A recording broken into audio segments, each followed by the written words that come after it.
7 til 9 cirka hver dag. Hvis jeg er syg, så tjener jeg ingen penge, og hvis jeg har ferie, så tjener jeg ingen penge. Så det er lidt efter, hvor mange patienter man nu har. Jeg er meget glad for mit job. Ellers vil jeg ikke være her. Det vil jeg finde ud af. Men det, der gør det fedt, det er nok, at man er med til at hjælpe andre. Altså, at der kan komme nogen, som har det rigtig, rigtig skidt. Og så kan man være med til at hjælpe dem tilbage. Så får det godt igen. Og det man får meget af det job. Ja, det kan godt ske, at den får en anden genre på et tidspunkt. Det kan være i et andet del af faget, men jeg tror altid, at jeg vil have noget med fysioterapi at gøre. Jeg drømmer lidt og sådan lidt, så kunne man godt tænke sig at have været læge. Også meget op af den tankegang, man godt kunne tænke sig at hjælpe folk.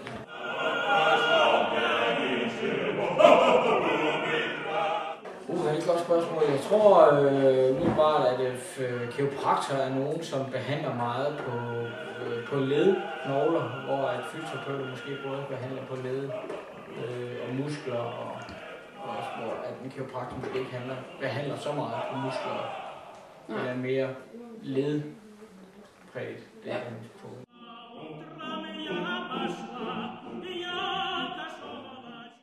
Fysioterapeut er en langvarig uddannelse. Først skal man have en grundskoleuddannelse på 9 år, så en gymnasial uddannelse på 3 år, og til sidst en 3,5-årig professionshøjskoleuddannelse, hvor at man slutter af med en bachelor.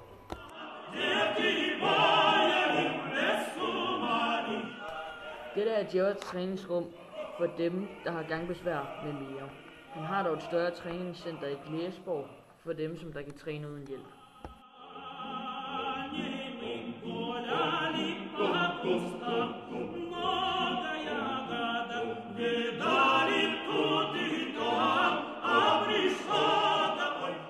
Klinik, du har? Vi er 3 fysioterapeuter, og så har vi en klinikassistent, som tager sig af alt det kedelige. Ja.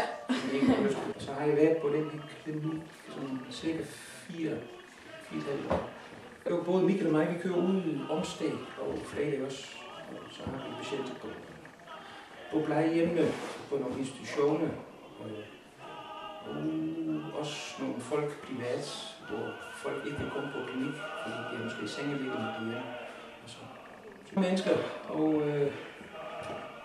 man får mange historier. Folk, der ligger komplekst, de fortæller mig. Så.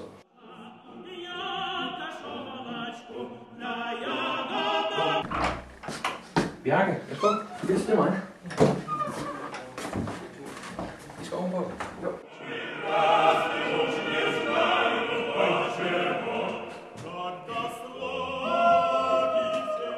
Nu leger vi så.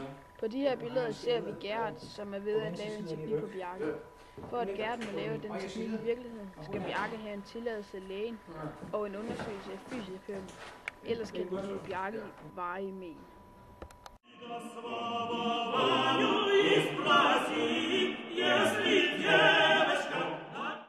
Vi siger tak til Norddjurs Fysioterapeutklinik, som ligger i Vikerslev.